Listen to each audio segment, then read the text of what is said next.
निहालपुर गांव में एक रघु नाम का किसान अपनी बेटी गंगा के साथ रहता था। रघु की धर्म पत्नी की मृत्यु गंगा के बचपन में ही हो गई थी। रघु ने गंगा को पालने की खातिर कभी भी दूसरी शादी नहीं की और स्वयं ही गंगा का पालन पोषण कर उसे बड़ा किया। अब गंगा जवान हो चुकी थी। गंगा बहुत खूबसूरत होने के साथ साथ बहुत समझदार भी थी। सारे गांव में उसकी खूबसूरती और समझदारी के चर्चे थे। आज रघु को खेत जाने में बहुत देर हो चुकी थी, इसीलिए वो गंगा से बोला, अरे गंगा, अभी तक तेरा खाना नहीं बना। मुझे खेत जाने के लिए देर हो रही है बिटिया। हाँ बाबा, वो चूल्हे की लकड़ी गीली थी ना, तो इसीलिए आज खाना बनने में देर हो गई। बाबा, आप ऐसा करो, खेत चले जाओ, मैं आपके लिए खाना खेतों में ही ले आऊंगी। ठीक है गंगा, तो मैं खेत जा रहा हूँ। रघु ये कहकर खेतों की तरफ निकल जाता है। रघु ने अपने खेतों में काम किया, खेतों की जुताई की और साफ सफाई भी की। तभी गंगा वहां खाना लेकर आ गई और अपने बाबा को आवाज देकर बोली, बाबा, ओ बाबा, अरे खाना लेकर आ गई हूँ, अब जल्दी से आओ और गर्मा गर्म खाना खा लो, बाकी का काम बाद में कर लेना। थोड़ी देर रुक जा गंगा, 15-20 मिनट का काम बचा है, उसे भी खत्म कर लेता हूँ, फिर आता हूँ। नहीं नहीं बाबा, खाना ठंडा हो जाएगा, आपको अभी आना पड़ेगा, जल्दी आओ वरना मैं गुस्सा हो जाऊंगी आपसे। अरे आ गया, तू तो पिछले जन्म में मेरी दादी अम्मा थी। पिछले जन्म में क्यों, इस जन्म में भी मैं आपकी दादी अम्मा ही हूँ। हाँ हाँ दादी अम्मा, इस जन्म में भी तू दादी अम्मा ही है। चल अब जल्दी से खाना परोस दे, बहुत भूख लग रही है मुझे। गंगा ने रघु को खाना खिलाया और फिर अपने घर चले गई। पास के खेतों में काम कर रहा धनवीर ये सब कुछ देख रहा था। धनवीर रघु का दोस्त था। गंगा के जाने के बाद धनवीर रघु के पास आया और बोला, गंगा बिटिया तो काफी बड़ी हो चुकी है, अब तुझे इसकी शादी की चिंता करनी चाहिए। हाँ धर्मवीर, मैं उसके लिए एक अच्छे वर की तलाश में हूँ। अच्छा लड़का मिलते ही जल्दी ही मैं उसके हाथ पीले करवा दूंगा। अरे रघु, राम किशन का बेटा है ना आकाश, वो भी तो बड़ा अच्छा है, अभी पढ़ाई कर रहा है। तू बोले तो मैं बात चलाता हूँ उससे।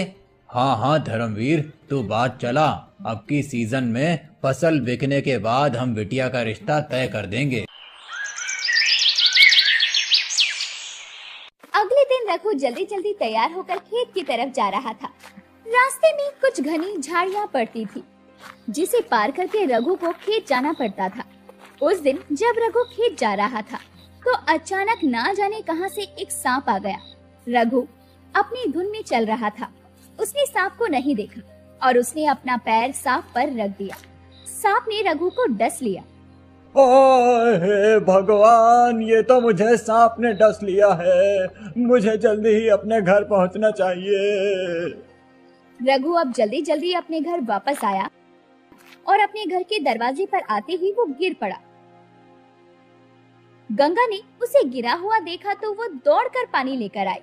उसने पानी पिलाया, फिर गंगा की नजर रघु के पैर पर गई और गंगा चौंक पड़ी। हे भगवान, बापू को तो सांप ने काट लिया है, अब मैं क्या करूं?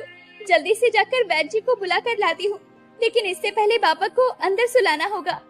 गंगा रघु को जैसे तैसे उठाकर पलंग पर सुला देती है और दौड़कर वैद्य जी के यहाँ जाती है। वैद्य जी जल्दी चलिए, मेरे बाबा को सांप ने काट लिया है। वैद्य जी गंगा के साथ जल्दी से गंगा के घर आए।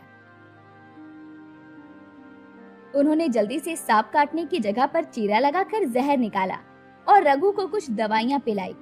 इतनी ही देर में गांव में लगभग सभी इकट्ठा हो चुके थे और सभी लोग रघु के होश में आने का इंतजार कर रहे थे। थोड़ी देर बाद रघु को होश आया। उसने सबको अपने पास खड़ा हुआ देखा और फिर गंगा से बोला, गंगा बेटी, मुझे सांप ने काट लिया था। हाँ बाबा, मैंने वैद्य जी को बुला कर लाई थी, उन्होंने आपको दवा दे दी है और अब आप ठीक हैं। लेकिन इसके बाद रघु अपने हाथ पैर हिलाने की कोशिश करता है, परंतु वो अपने हाथ पैर हिला नहीं पाता। गंगा वैद्य जी की तरफ देखने लगती है। तब वैद्य जी गंगा को एक किनारे बुलाकर उससे कहते हैं, देखो गंगा, मैंने तुम्हारे बाबा के शरीर से जहर तो निकाल दिया है, लेकिन इसका असर खत्म नहीं होगा। अब तुम्हारे बाबा अपने हाथ पैर तब तक नहीं हिला पाएंगे जब तक तुम इन्हें शहर ले जाकर इनका इलाज नहीं करवाओगी। और इस इलाज में लगभग 50,000 का खर्चा आएगा, तभी तुम्हारे बाबा ठीक हो सकेंगे। और अगर इस इलाज में देरी होती है तो उनकी जान भी जा सकती है। वैद्य जी ऐसा कहकर चले गए। अब गंगा बहुत परेशान थी। इतने पैसे वो कहाँ से लाएगी? गंगा को सोच में डूबा देखकर रघु ने कहा, बेटी गंगा, तू किस सोच में डूबी है? बेटा, मेरी वजह से तू इतनी परेशान मत हो। मैंने तो सोचा था बस किसी तरह से तेरी शादी करवा दूं ताकि तू अपने घर द्वार की हो जाए। मेरा क्या है, मेरा जीवन तो लगभग पूरा हो चुका है। भगवान की जब मर्जी हो मुझे बुला ले। नहीं बाबा, आप ऐसा मत कहो। आपको तो अभी बहुत जीना है। बाबा वैद्य जी ने कहा है कि कुछ पैसों का इंतजाम करके अगर मैं आपको शहर में दिखा दूंगी तो आप ठीक हो जाएंगे। हाँ बिटिया, लेकिन अब इतने पैसे कहाँ से आएंगे? आप चिंता क्यों करते हैं बाबा? भगवान बहुत बड़ा है, कहीं ना कहीं से पैसों का इंतजाम हो जाएगा।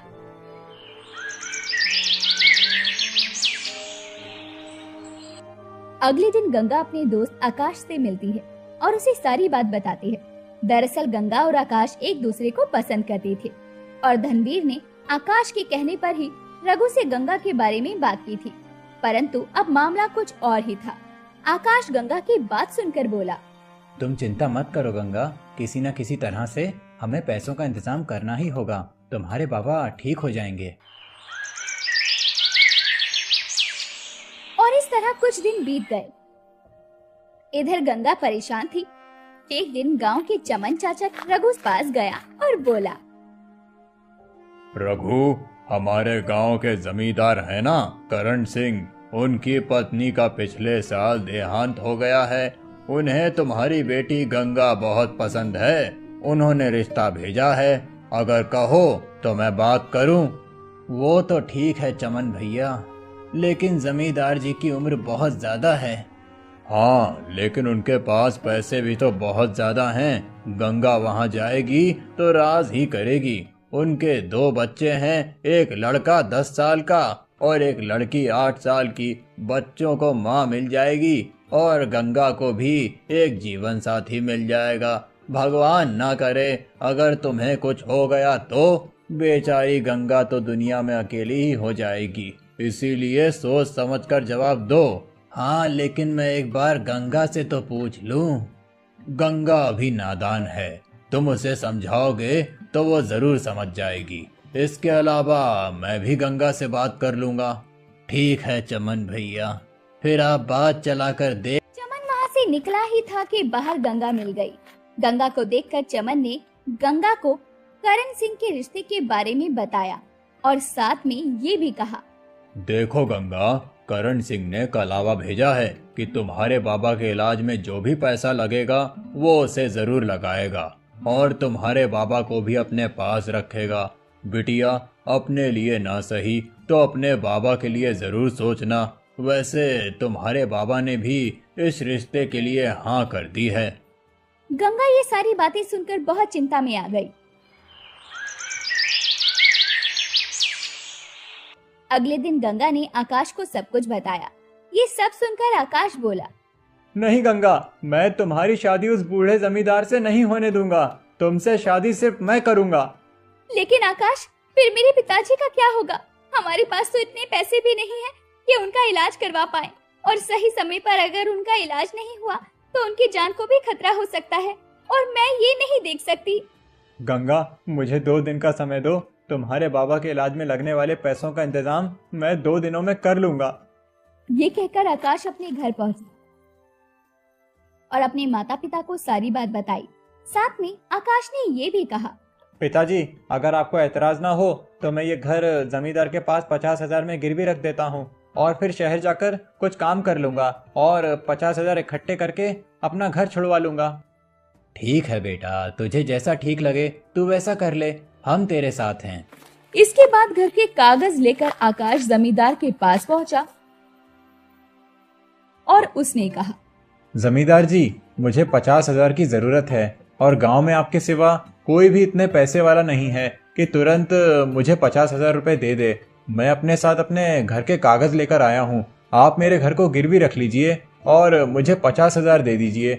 अगले 4 महीनों के अंदर मैं आपके पैसे ब्याज सहित वापस कर दूंगा और अपने घर के कागज ले जाऊंगा। ठीक है आकाश, तुम मेरे गांव के हो तो मुझे तुम्हारी मदद करनी ही होगी। इस 50,000 का 4 महीनों के लिए 10,000 ब्याज भी होगा। तुम 4 महीनों में 60,000 ले आना और अपने घर के कागज ले जाना। आकाश पैसे लेकर सीधा गंगा के घर पहुंचा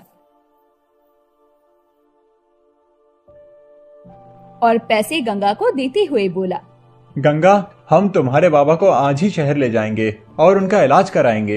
इधर गंगा और आकाश रघु को इलाज के लिए शहर लेकर गए तो दूसरी तरफ जमींदार को जब पता चला कि आकाश ने ये सारे पैसे इसीलिए लिए हैं ताकि वो रघु का इलाज करवा सके और गंगा की शादी जमींदार के साथ ना करनी पड़े, ये सुनकर जमींदार बौखला उठा और बोला, अच्छा तो ये बात है, लेकिन तब भी मैं आकाश को गंगा से शादी नहीं करने दूंगा।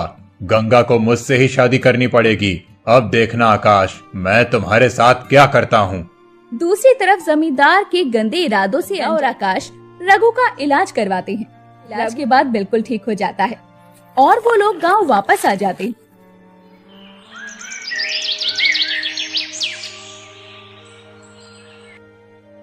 इसके बाद आकाश गंगा से कहता है, गंगा, तुम्हारे बाबा ठीक हो चुके हैं। अब मुझे शहर जाना होगा। मैं शहर जाकर कुछ काम करके 60,000 इकट्ठा करूंगा और जमींदार को देकर अपना घर छुड़वा लूंगा और वापस आकर तुमसे शादी करूंगा। ये कहकर आकाश शहर चला जाता है और वहाँ पर एक वड़ा पाव की दुकान लगाकर पैसे कमाता है। देखते ही देखते 4 महीने बीत चुके थे। आकाश के पास 60,000 इकट्ठा हो गए थे। आकाश अपने गांव आया और सीधा जमींदार करण सिंह के पास पहुंचा। जमींदार करण सिंह को पैसे देकर बोला, जमींदार जी, मैंने आपके पैसे आपको ब्याज सहित लौटा दिए हैं। अब आप भी मेरे घर के कागज मुझे लौटा दीजिए। मुझे पता है तू ये सब इसलिए कर रहा है ताकि मेरी गंगा से शादी ना हो। चल जा यहाँ से। अब ना तो तुझे तेरे पैसे मिलेंगे और ना ही घर के कागज। जमींदार जी, आप ऐसा नहीं कर सकते। मैं चुप नहीं बैठूंगा। तुझसे जो बनता है कर ले और दोबारा यहाँ मत आना, समझा। आकाश गुस्से में वहाँ से चला गया। तब जमींदार ने अपने कुछ आदमियों को बुलाकर कहा, सुनो, इसके घर को आज रात को जाकर आग लगा दो। जमींदार के आदमियों ने आधी रात को आकाश के घर में आग लगा दी। जमींदार के आदमियों को ऐसा करते हुए गांव वालों ने देख लिया। अब गांव वालों को बहुत गुस्सा आया। तभी उनमें से एक गांव वाला बोला, जमींदार ने तो हद ही कर दी है। अब आज उसने आकाश के घर में आग लगवाई है, कल किसी और के घर में आग लगवाएगा। अब समय आ गया है उसे सबक सिखाने का। हाँ, हम सभी लोग मशाल लेकर उसके घर जाएंगे और उसके घर को आग लगा देंगे ताकि ये रोज रोज का किस्सा ही खत्म हो जाए। और फिर सभी गांव वाले हाथों में मशाल लेकर उसके घर के बाहर पहुंचे। जमींदार को उसके आदमी ने इन सब बातों की खबर दे दी। वो घबराकर बाहर आया और बोला, गांव वालों, रुक जाओ, मेरे घर को आग मत लगाओ। मैं तुम लोगों से वादा करता हूँ कि आज के बाद मैं किसी के साथ अन्याय नहीं करूँगा। मुझे माफ कर दो और मैं तुम सभी के जमीन के कागज भी लौटा दूंगा। ठीक है जमींदार, इस बार तो हम तुझे माफ करते हैं, लेकिन अगली बार तूने कोई ऐसी हरकत की तो हम तुझे जिंदा नहीं छोड़ेंगे। जमींदार ने गांव वालों के कागज के साथ साथ आकाश के घर के कागज भी लौटा दिए। अब सभी गांव वाले बहुत खुश हो गए। सभी ने मिलकर आकाश और गंगा की धूमधाम से शादी करवा दी।